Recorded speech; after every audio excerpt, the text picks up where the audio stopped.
Let's mic Janata journalist. Rajasthan में इस वर्ष मानसून का रौद्र रूप देखने को मिल रहा है। राज्य में औसतन 100% से अधिक बारिश रिकॉर्ड की जा चुकी है। हरियाली और बारिश के आनंद के बीच एक ऐसा सच भी है जो हर साल इन बूंदों के साथ बहता है, राज्य की सड़कों की दुर्दशा और भ्रष्टाचार का गंदा पानी। जैसे ही बारिश की पहली फुहारें गिरती है, राजस्थान की सड़कें दरकने लगती है, गड्ढों में तब्दील हो जाती है और कभी-कभी जानलेवा हादसों का कारण बन जाती है। लेट्स माइक के जनता जर्नलिस्ट में मैं रोशनलाल शर्मा। हम इस कार्यक्रम के जरिए बात करते हैं जनता से जुड़े मुद्दों की और उनकी समस्याओं की। फिलहाल राजस्थान में मानसून का जोर है, लेकिन बारिश के साथ ही एक वर्ग और है जिस पर नोटों की बारिश भी हर साल होती है। इनके लिए मानसून सबसे अधिक खुशी देने वाला मौका होता है। ये वर्ग है राजस्थान में सड़क निर्माण से जुड़ी एजेंसियों के इंजीनियर्स, अधिकारी और ठेकेदारों का। सवाल ये है कि आखिर क्यों हर साल अरबों की लागत से बनाई गई सड़कें एक झटके में बह जाती हैं? क्या सिर्फ ये तकनीकी खामी है या इसके पीछे कोई सुनियोजित भ्रष्टाचार है? आइए इस पूरे मामले को विस्तार से समझते हैं। पहले आपको बताते हैं सड़क निर्माण को लेकर केंद्रीय सड़क प्राधिकरण के नियम क्या हैं। सामान्यतः नेशनल हाईवे पर बिटुमिनस सड़कों की लाइफ कम से कम 10 वर्ष और सीसी रोड की लाइफ 20 वर्ष होनी चाहिए। ग्रामीण सड़कों का डिजाइन 10 वर्ष तक के लिए होता है। शहरी सड़कें कम से कम 5 वर्ष तक के लिए डिजाइन की जाती है। सड़क निर्माण के बाद डिफेक्ट लाइबिलिटी पीरियड के तहत निर्माणकर्ता ठेकेदार को नेशनल हाईवे कम से कम 10 वर्ष, शहरी सड़कें कम से कम 2 वर्ष और ग्रामीण सड़कें कम से कम 5 वर्ष संभालनी होती है। इस दौरान ठेकेदार को खराब हुई सड़कें अपने खर्चे पर ठीक करनी होती है। संबंधित ठेकेदार की सिक्योरिटी राशि जब्त कर सकता है विभाग, यदि वह इससे इनकार कर देता है। हो रहा है इसका उल्टा। हर साल मानसून के ठीक पहले की बात करें तो आपको राजस्थान के हर जिले में सुंदर चमचमाती सड़कों का नज़ारा देखने को मिलेगा, पर यह चमक मानसून की पहली बौछार में ही धुल जाती है। ऐसा नहीं है कि ये नई बात है, हर साल का सिलसिला है, लेकिन इस पर किसी की जवाबदेही तय नहीं होती। राजधानी जयपुर में मानसून की शुरुआत होते ही जयपुर विकास प्राधिकरण और नगर निगम ने मात्र 5 महीने पहले बनाई गई सड़कों की असलियत सामने ला दी। करीब 123 करोड़ रुपए की लागत से बनी ये सड़कें सिर्फ 2 दिन की बारिश में ध्वस्त हो गई। सवाल उठता है कि जब मानसून सिर पर था तो सिर्फ 5 महीने पहले ही सड़क क्यों बनाई गई? क्या मानसून का इंतजार नहीं किया जा सकता था? मानसून के बाद ये सड़क नहीं बनाई जा सकती?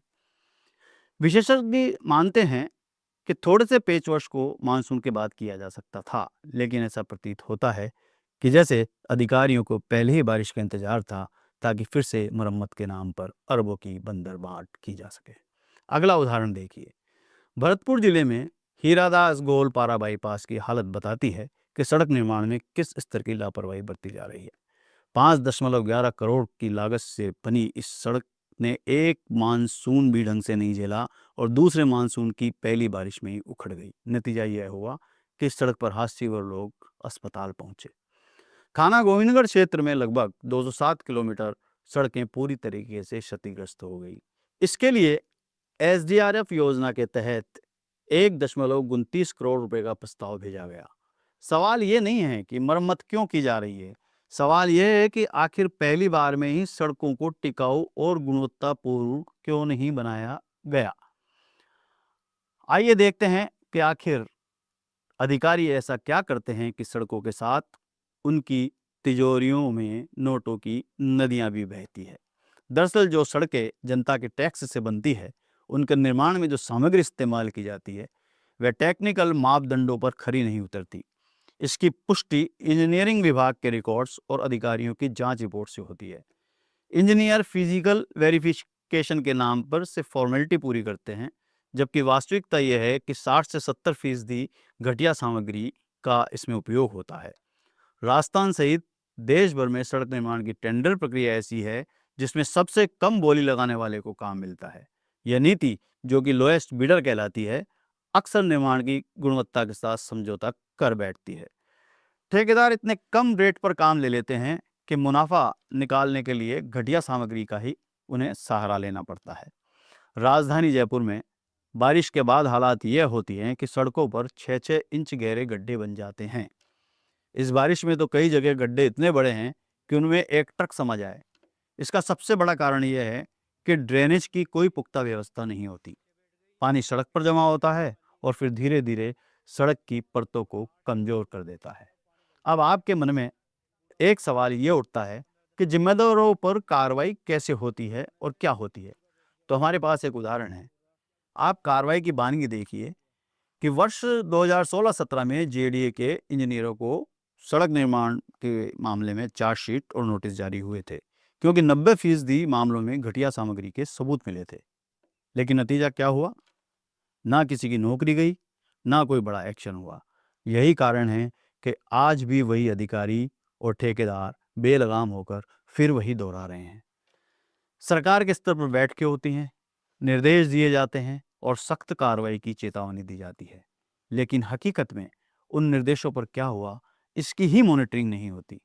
मुख्यमंत्री भजनलाल शर्मा ने जून 2025 में सार्वजनिक रूप से कहा था कि 10 करोड़ से अधिक की परियोजनाओं में लापरवाही बरतने वाले अधिकारियों पर सख्त कार्रवाई होगी, पर अब तक कोई कार्रवाई सामने नहीं आई। सवाल उठता है, क्या ये सिर्फ दिखावे के लिए थी? सरकार ने हाल ही में 1265 सड़कों की मरम्मत के लिए 650 करोड़ और 2328 सड़कों की स्थायी मरम्मत के लिए 964 करोड़ रुपए की राशि मंजूर की है। लेकिन क्या यह पैसा सही जगह और सही तरीके से खर्च होगा, या फिर वही भ्रष्टाचार की लहर आएगी? जब सरकारी अधिकारी शिकायतों पर ध्यान नहीं देते, तो जनता के पास अब सोशल मीडिया ही एकमात्र मंच बचता है। फेसबुक, ट्विटर, व्हाट्सएप, इन सोशल मीडिया मंच पर वीडियो और फोटो और शिकायतों की भरमार है, लेकिन प्रशासन इस पर भी आंखें मूंद लेता है। जनता के मन में गुस्सा है, लेकिन सुनने वाला कोई नहीं। पिछले दिनों देखने में आया कि सरकारी तंत्र से परेशान लोगों को अदालत से ही राहत मिलती है। उदाहरण देखिए, अजमेर के Ram Setu smart city project road की हालत इतनी खराब थी कि निर्माण के कुछ दिनों बाद ही सड़क टूटने लगी। कोर्ट में एक जनहित याचिका दाखिल हुई, कोर्ट ने हस्तक्षेप किया, सड़क कुछ समय के लिए बंद हुई, रिपोर्ट मांगी गई और अंततः एक टोल फ्री नंबर जारी करने का आदेश दिया गया।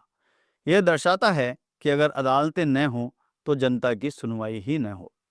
राजस्थान में सड़क निर्माण की गुणवत्ता पर सवाल महज निर्माण से जुड़े नहीं हैं, बल्कि ये शासन, प्रशासन और नीति निर्धारण से भी जुड़े हैं। जब तक जिम्मेदारी तय नहीं होगी, तब तक इंजीनियर और ठेकेदारों पर सख्त कार्रवाई नहीं होगी और ये सिलसिला चलता ही रहेगा। सड़कें सिर्फ पथ नहीं होती, ये जनता की उम्मीदों, भरोसों और भविष्य की धड़कन होती है। जब ये हर साल बारिश में बह जाती है, तो केवल डामर नहीं बहता है जनता का विश्वास और उसके टैक्स का पैसा। इस स्थिति में अब विकास की जगह विवेक की जरूरत है। होना क्या चाहिए, हम बताते हैं जिम्मेदारों को। वे 5 समाधान जिनसे कुछ सुधार की उम्मीद है।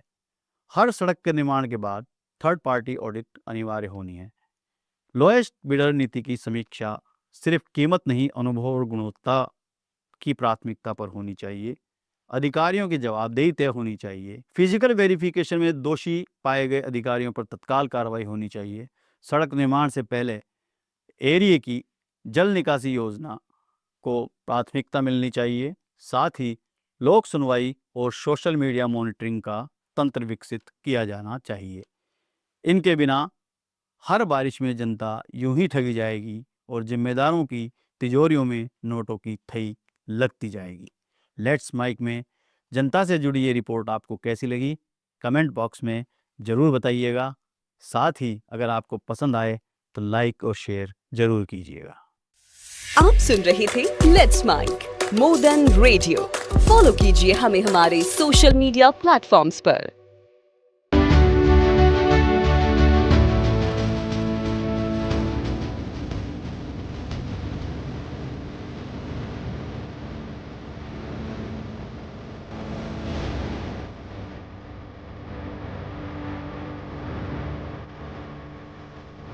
Let's Mic is not just a revolutionary idea. Download the app now from Play Store. Available both on Android and iOS mobile phones.